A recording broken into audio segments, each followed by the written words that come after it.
You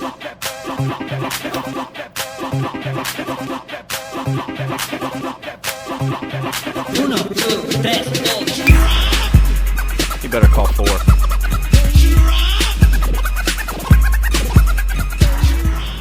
How you hitting them, golf family?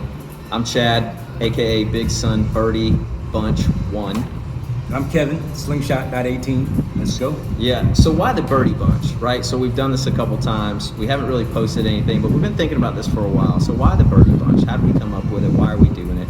You know, we're two friends for years. We've known each other for years. Yeah. We went to school together, college together, and we play a lot of golf together. And we also, too, watch a lot of YouTube videos. So we get in these discussions about who we're following or the different types of YouTube guys.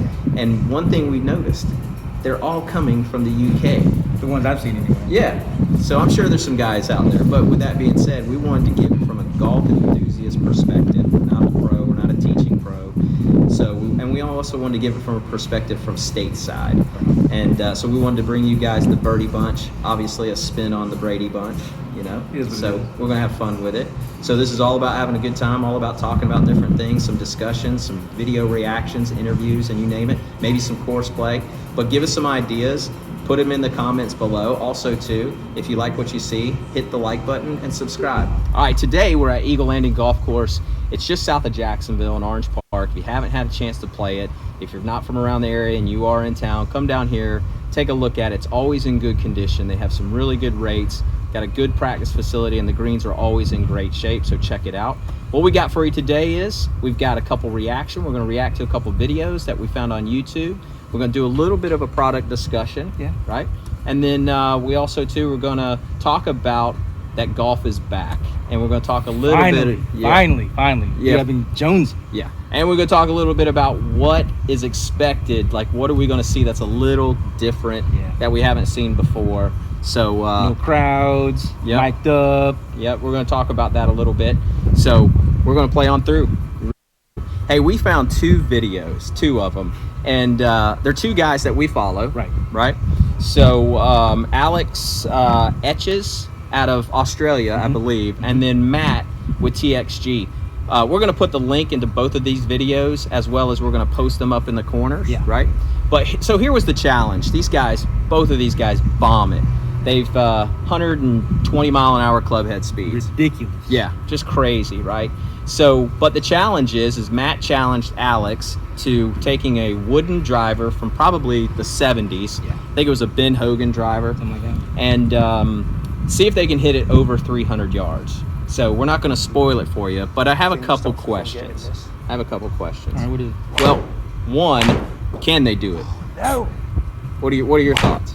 Absolutely not. I mean, it's a wooden, and what's the sweet spot on that thing? Yeah. As big as a dime? It's not very big, It's not very big the chance of you swinging 110, 120, 120 miles an hour swing speed and hitting the sweet spot on a old wooden driver. Good luck, bro. Yeah. I can't wait to see that's it. question one. Put in your comments below if you haven't seen it, and before you go, just put in your comments below and let's see who thinks out there that they can hit it over 300. Yes. Now, I'm of the belief that they can do it, and here's why. My position is that at 120 miles an hour, you can hit a shovel 300 yards. That's my position. Swing out of your shoes, bro. Yeah, that's my position. These guys, both of them, have very strong swinging speeds. Matt is probably more fundamentally sound. That don't take offense to that, Alex. But both of these guys, you know, the TXG guys, the Alex Etchen guys, you know, they kill it. My other question is that if they can get it over 300 yards, could they get it over 300 yards if they played the same ball from the 70s era? That's the key. That's because the ball is ridiculous these days. Yeah. So I'm very curious about that. So that would be my question, and that would be a challenge that I would put up to Matt and Alex. Like, hey, put that ball into play too. 120 miles an hour. That I would imagine that ball would just knuckle, right? Got to. Yeah. So that's the other question on the table. So we're gonna put in the links to those two videos. Take a look at it, and then you know, leave some comments below. If you like what you see, subscribe, hit the like button, share, let people know about the Birdy Bunch. Why not? All right, hey, golf family, we're on the backside. So here's the deal. We're going to do a little bit of a product discussion. You know, kind of looking around, what's new, what's out there. I mean, we can always find the newest driver by TaylorMade or Callaway or what have you. But something that's grabbed my attention, and I want to get your thoughts on it, is this new golf tee, and it's called the Flight Path. And if you're on Facebook or if you're on any type of YouTube or whatever, and you get these commercials that come across, right? So I got this commercial that came across, was called Flight Path Golf Tees, and the whole position behind it is that it's supposed to reduce aerodynamics, put the tee at a good launch level, right? Yeah. But also to point you in the direction that you should be hitting it. So you're supposed to be able to, from what my understanding is, hit it longer, what have you. So what are your thoughts on, can the golf tee make you that much better off the tee? First of all, is it legal? Because you can't even have an alignment aid on the course. Oh, that's a good. I didn't think about that. So here it is. You got a tee that's supposed to line you up, right? And all right, you know, again, it's not always the person with the bow and arrow.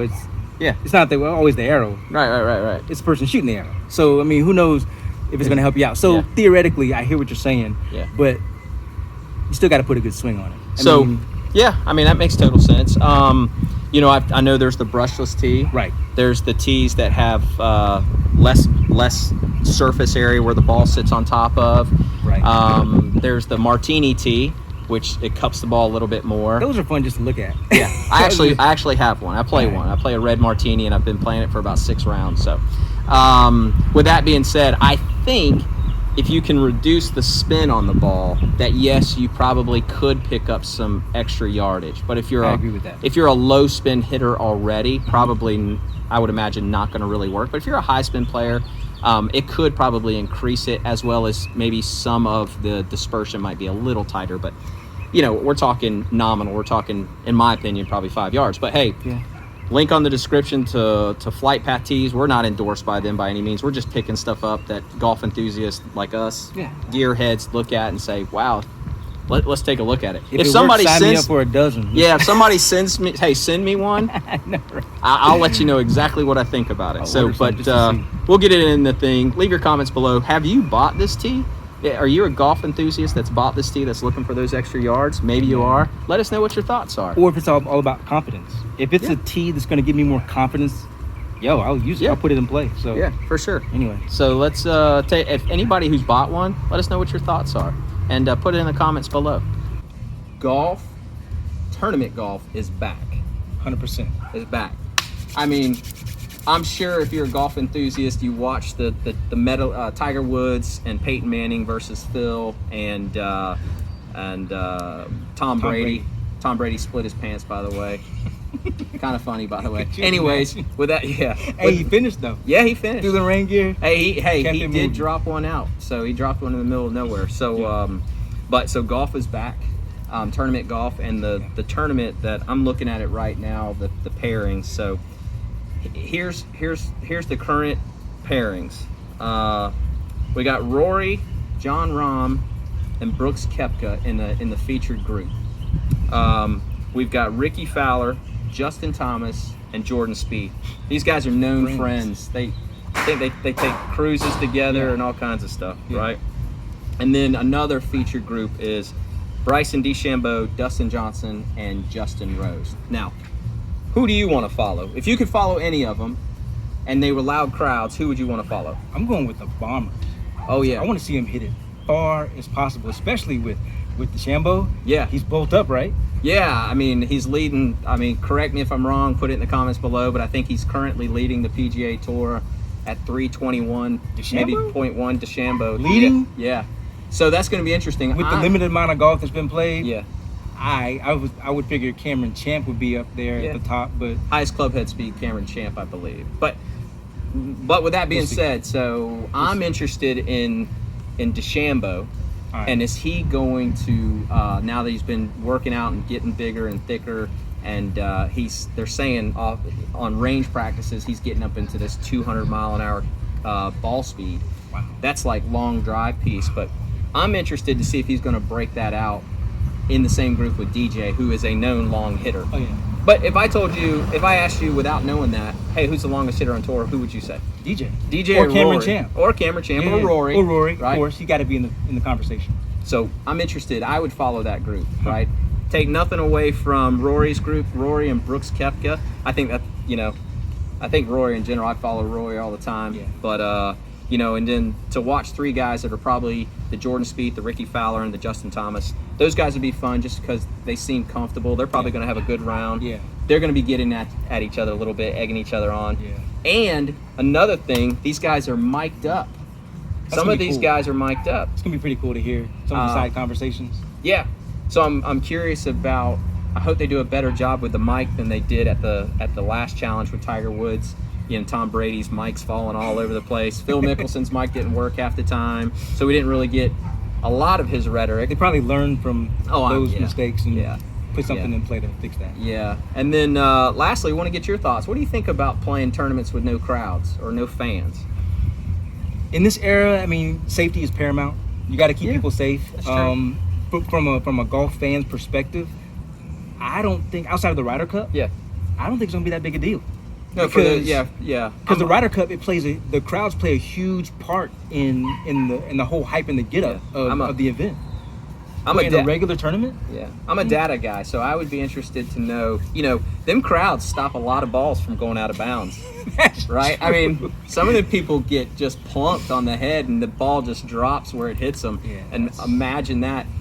Imagine how many balls we hit out of bounds, and if I had a crowd standing right there, I'd still be in play. I could probably still save par. I don't know. So I'd be interested in some of that data when it comes out. Yeah, that'd be cool. Right? Yeah. So it'll be cool. But hey, keep playing, play through. We're going to the next tee, and we'll catch you there. If your head was a touch softer, I'd be in the fairway. Kept you out of the tree. I'm so sorry. Oh, that's you all right. Oh, yeah. I'm just doing real well. Well, thanks for your help this week. You got it. Appreciate being out here and giving the assist. You got it. Nice. Take it easy.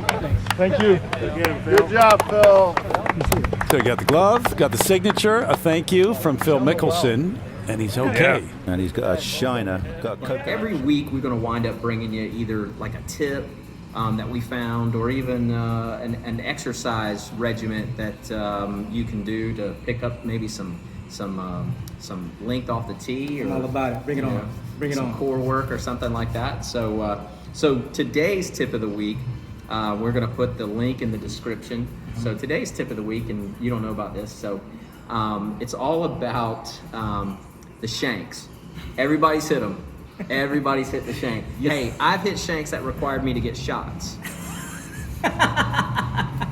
Right? Right? You know what I'm talking about. No, I'm just joking. You're not supposed to say the S word on a golf course. Well, period, bro. I go against the grain. But with that being said, if somebody tells you that they haven't hit a shank, oh, they're lying. Yeah, they're lying. They're lying. Or they don't play golf. Yeah. Either one. Or they're blind. Yeah. Like, or right? they go, oh, that wasn't a shank, that was a high cut. Nah, bro. That's not a high cut. That's not a high cut. All right. So I found this video. It's like 6 years old. Yeah, but it's from Butch Harmon. So one of the greatest. Like Butch. Yeah. Like Butch. That's my man. From one of the greatest coaches, teachers, whatever you want to call it, from all time, right? Mm-hmm. Matter of fact, he just said something recently in an article, which you guys are interested in hearing more about it, about Tiger Woods' swing as he watched Tiger playing at the Medalist. He said that he thought Tiger's swing was the best it's ever been. So, Butch Harmon. So, I mean, obviously the guy knows what he's talking about. He comes from a long list of Harmon coaches. Exactly. So, with that being said, look it up, go to YouTube. One of his pieces as it pertains to relieving the shank is because you're coming over the top. And when you're coming over the top, exactly. And you're hitting it on that heel. So he says take a club head, put it right up against the ball, just about, right up, and where the club is almost hitting that club head, and make a swing. If you hit the club head, then you've come over the top, which will cause you to hit it on the heel. If you don't hit the club head, then you've probably come from the inside out.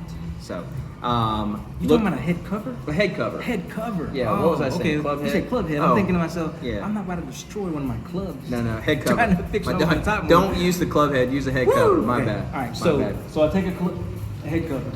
anything for him to get his Wilson's. Shout out to my boss. Yeah. Shout out to Wilson. Anyway, my bad. Back on topic. Yeah, so it looked like this. It's got the club head. Yep, club head's here. The cover. Yep, the cover, and then you're lining up your club head right here. And then you're supposed to. You make a swing. And so if you come outside here, You're gonna hit it. Yep. If you come inside, You come inside out, you're gonna miss you'll it. miss the. Right. So now you're Alright. not hitting on the heel. Right. All right. So we'll put the link in the description to watch it. It's actually a really short video, pretty informative.